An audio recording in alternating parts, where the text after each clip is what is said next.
조기 유학, 가족을 무너뜨린 비극의 시작. 안녕하세요, 여러분. 오늘은 조금 무겁지만 꼭 나눠야 할 이야기를 가지고 왔습니다. 2000년대 초중반 대한민국을 휩쓴 조기 유학 열풍을 기억하시나요?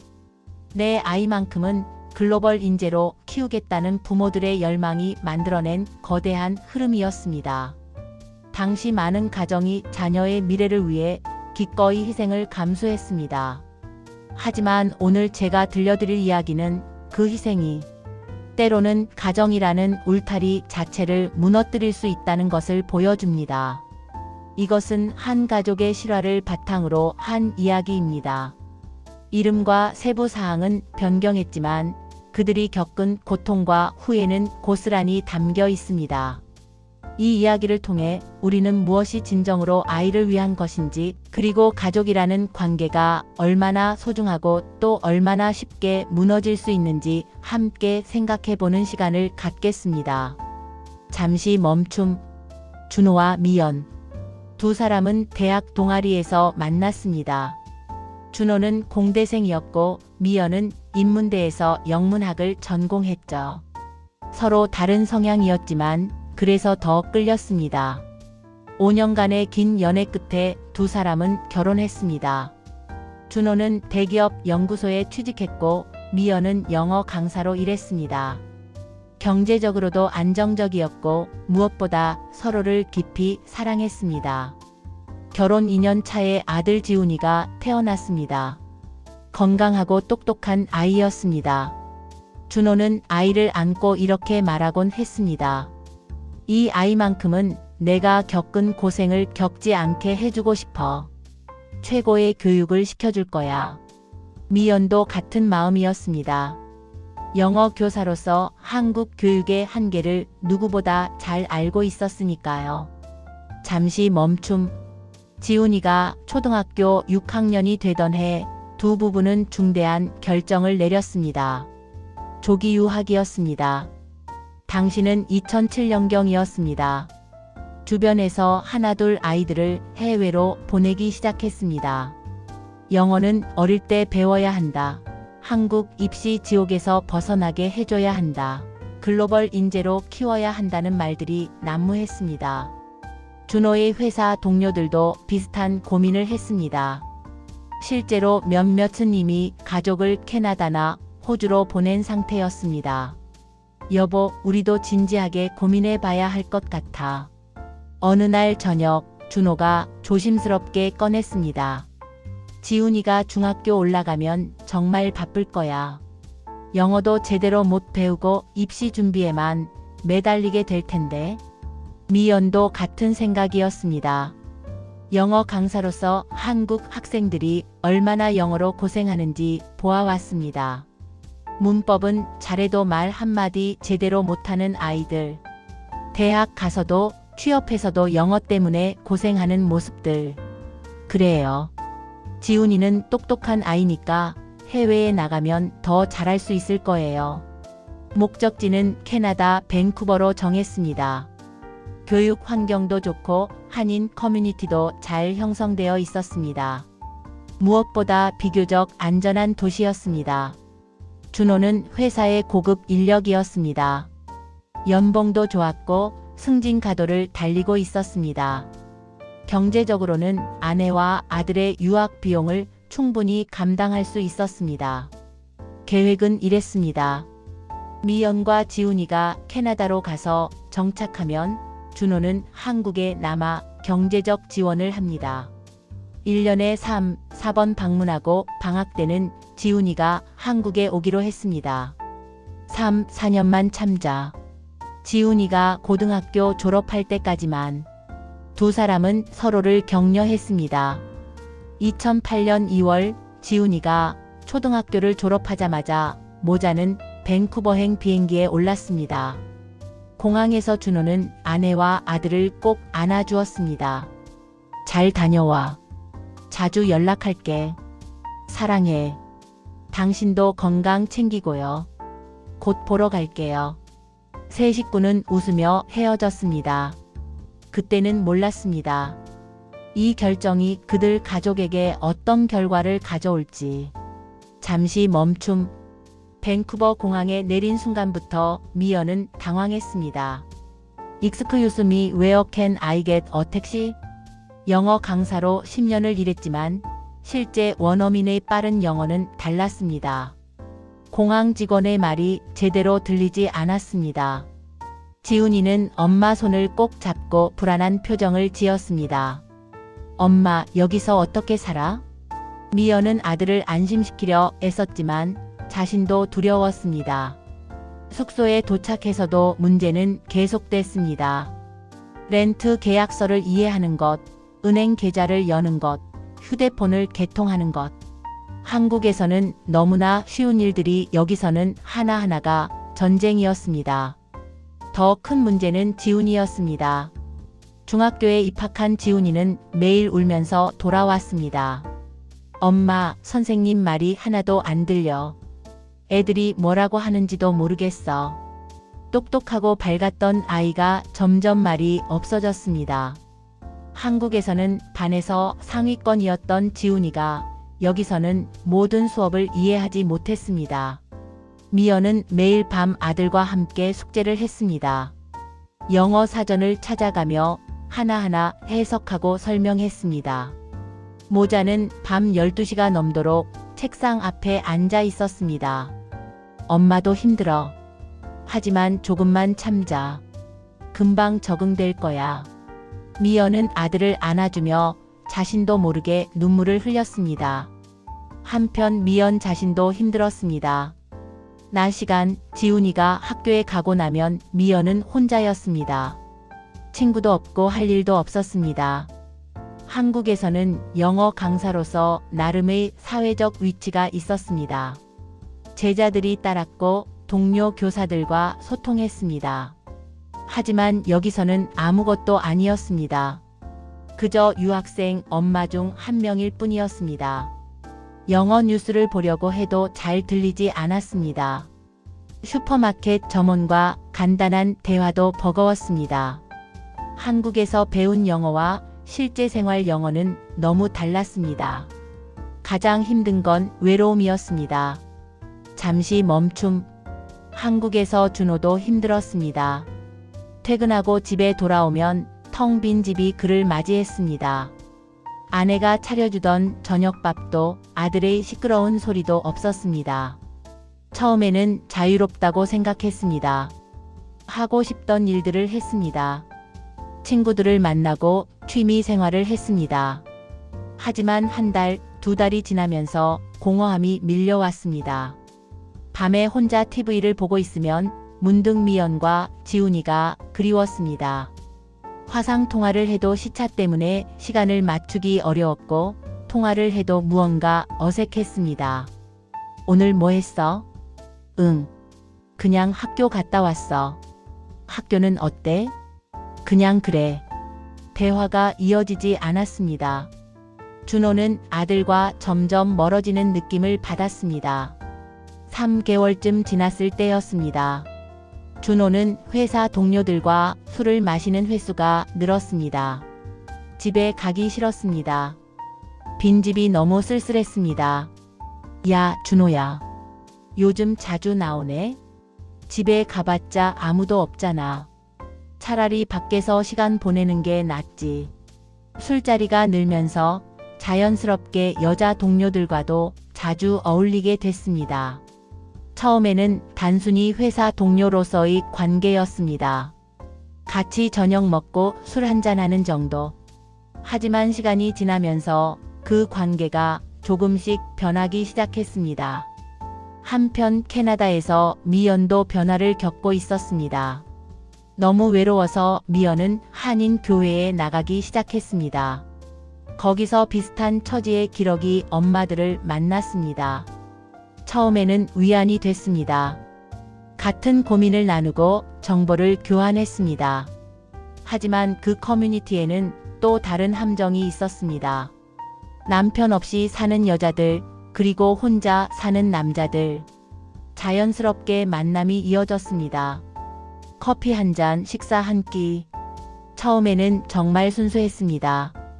하지만 외로움은 사람을 약하게 만듭니다. 잠시 멈춤. 6개월이 지났을 때 미연은 교회에서 만난 민수라는 남자와 가까워졌습니다. 민수도 혼자 살고 있었습니다. 한국에서 이혼하고 새 출발을 위해 캐나다에 온 40대 남자였습니다. 그는 미연의 이야기를 잘 들어주었습니다. 정말 힘드시겠어요. 혼자 아이 키우면서 낯선 땅에서 누군가 자신의 힘듦을 이해해준다는 것. 그것만으로도 미연은 위로받는 느낌이었습니다. 처음에는 정말 친구였습니다. 하지만 외로움은 경계를 흐릿하게 만듭니다. 어느 날 저녁, 지훈이가 친구 집에서 자고 오겠다고 했습니다. 미연은 오랜만에 혼자가 됐습니다. 민수가 저녁을 같이 하자고 제안했습니다. 저녁 먹고 차 한잔 할까요? 오늘따라 날씨도 좋고. 와인 한 잔이 2잔이 되고 대화는 점점 깊어졌습니다. 그리고 그날 밤 미연은 돌이킬 수 없는 강을 건넜습니다. 다음 날 아침 미연은 엄청난 죄책감에 시달렸습니다. 내가 무슨 짓을 한 거지? 준호한테 어떻게? 하지만 이미 벌어진 일이었습니다. 그리고 더 큰 문제는 그 일이 한 번으로 끝나지 않았다는 것입니다. 비슷한 시기 한국에서 준호도 선을 넘고 있었습니다. 회사의 후배 여직원 수진. 그녀는 준호를 잘 따랐습니다. 일도 잘했고 항상 밝게 웃었습니다. 선배님, 요즘 많이 외로워 보이세요. 응? 그렇게 보여? 네, 많이 힘드시죠? 가족이 멀리 있으면. 수진은 준호를 위로했습니다. 같이 늦게까지 일하고 저녁을 먹고 술을 마셨습니다. 준호도 알고 있었습니다. 이 관계가 위험하다는 것을. 하지만 외로움과 허전함을 채워주는 수진의 존재가 너무 편했습니다. 회사 워크숍에서 술에 취한 두 사람은 결국 선을 넘었습니다. 다음 날 준호는 극심한 죄책감을 느꼈습니다. 하지만 동시에 이상한 안도감도 있었습니다. 미연이도 저쪽에서 외롭겠지. 나만 외로운 건 아닐 거야. 그는 자신을 합리화하기 시작했습니다. 잠시 멈춤. 8개월째 되던 어느 날, 지훈이는 우연히 엄마의 비밀을 알게 됐습니다. 엄마 휴대폰에 걸려온 민수의 문자 메시지를 본 것입니다. 어젯밤 정말 행복했어요. 다음에 또 만나요. 13살 아이도 그 의미를 이해할 수 있었습니다. 지훈이는 엄청난 충격을 받았습니다. 그리고 누구에게도 말할 수 없었습니다. 엄마에게도 친구에게도. 그날 밤 지훈이는 아빠에게 전화를 걸었습니다. 아빠. 응, 지훈아. 무슨 일이야? 아빠. 언제 여기 와? 왜? 무슨 일 있어? 그냥. 아빠가 보고 싶어.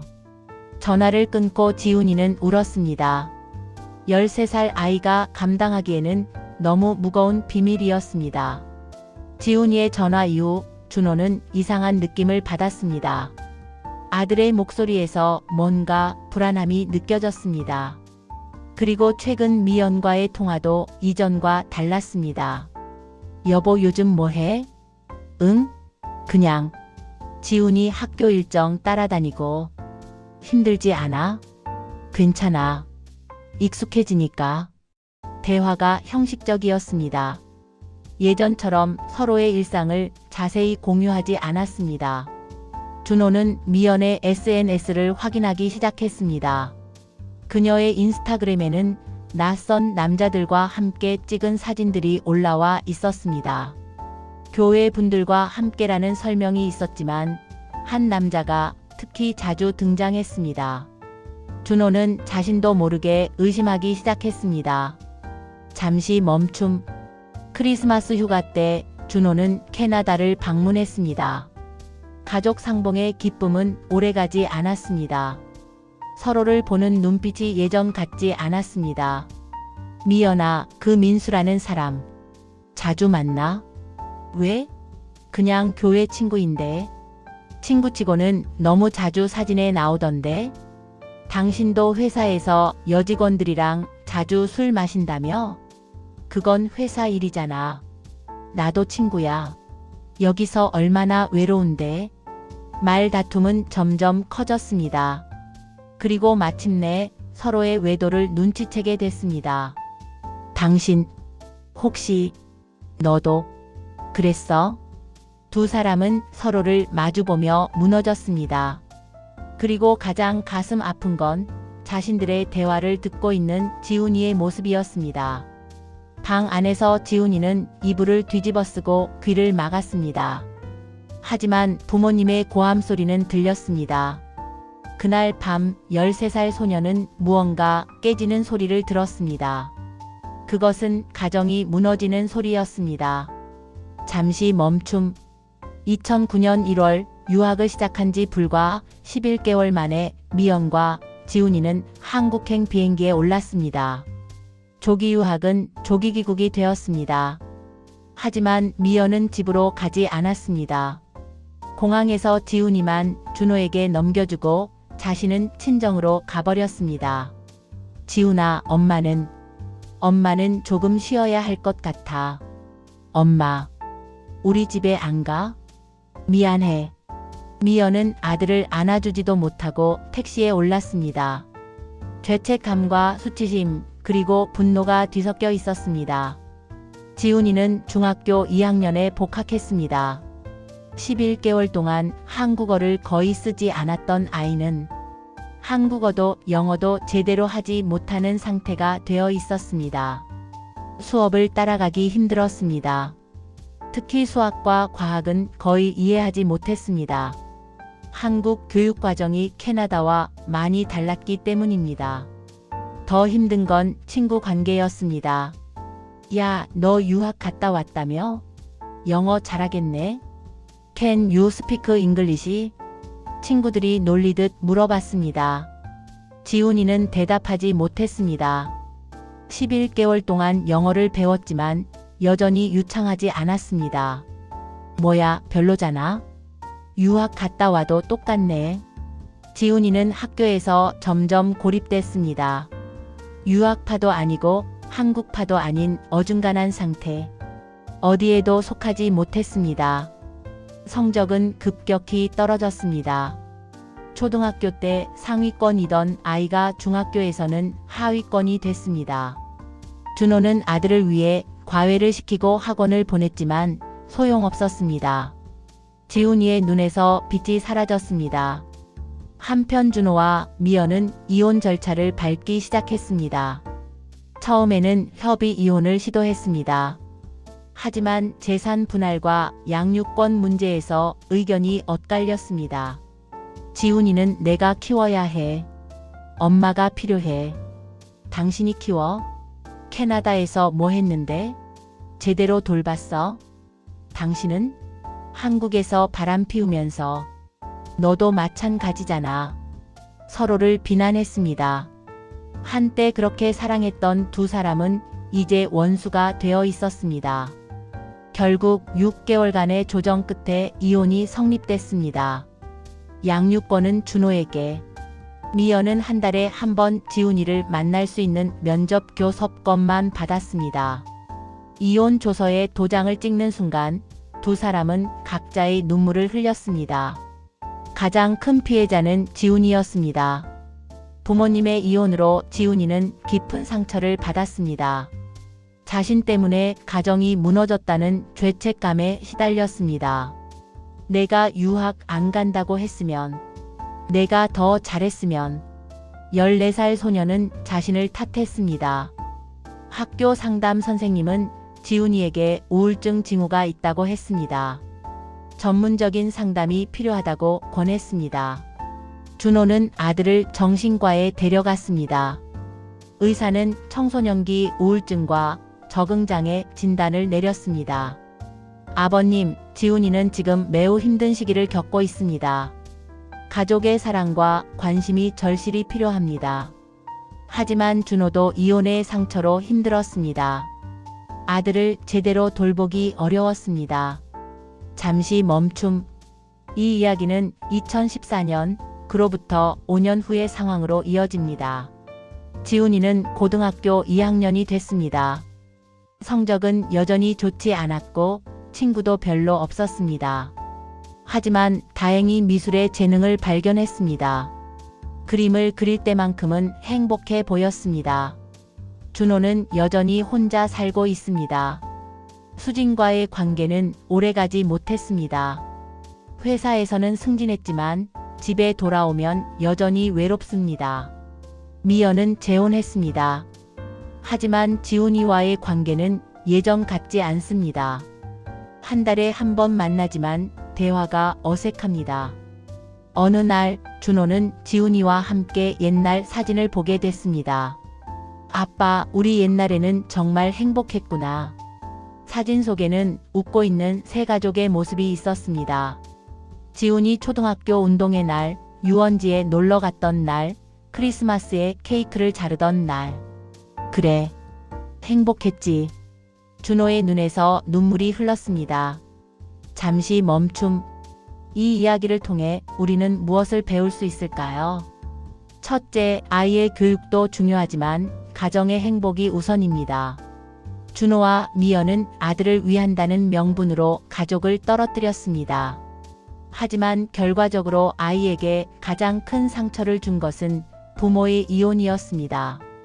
둘째, 외로움은 관계를 파괴합니다. 인간은 사회적 동물입니다.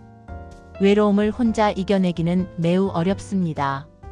특히 배우자와 멀리 떨어져 사는 것은 관계에 엄청난 부담을 줍니다. 셋째, 소통이 없으면 관계는 무너집니다. 화상통화로, 전화로 소통하는 것과 매일 얼굴을 맞대고 사는 것은 완전히 다릅니다. 시차, 바쁜 일정, 피로. 여러 이유로 소통은 점점 줄어들었고 두 사람은 멀어졌습니다. 넷째, 신중한 결정이 필요합니다. 조기 유학은 신중히 결정해야 합니다. 아이의 성향, 가족의 준비도 경제적 여건뿐 아니라 관계적 측면도 고려해야 합니다. 잠시 멈춤. 현재도 많은 가정이 자녀 교육을 위해 다양한 선택을 합니다. 그것이 조기 유학이든 특목고 진학이든 해외 대학 진학이든. 하지만 잊지 말아야 할 것이 있습니다. 아이에게 가장 중요한 것은 좋은 학교, 좋은 성적이 아니라 안정적이고 사랑받는 가정 환경입니다. 준호와 미연이 다시 시간을 돌릴 수 있다면 아마도 다른 선택을 했을 것입니다. 한국에서 함께 살면서 조금 부족한 영어 교육이라도 가족이 함께 하는 것을 택했을 것입니다. 오늘 이 이야기를 듣고 계시는 여러분, 자녀 교육에 대해 고민하고 계신가요? 조기 유학을 생각하고 계신가요? 그렇다면 한 번 더 생각해 보시기 바랍니다. 내 선택이 가족에게 어떤 영향을 미칠지, 우리 관계가 그 시련을 이겨낼 수 있을지, 그리고 무엇보다 아이에게 진정으로 필요한 것이 무엇인지. 아이에게 필요한 것은 완벽한 영어나 명문대가 아닙니다. 행복하고 안정적인 가정, 그리고 사랑하는 부모입니다.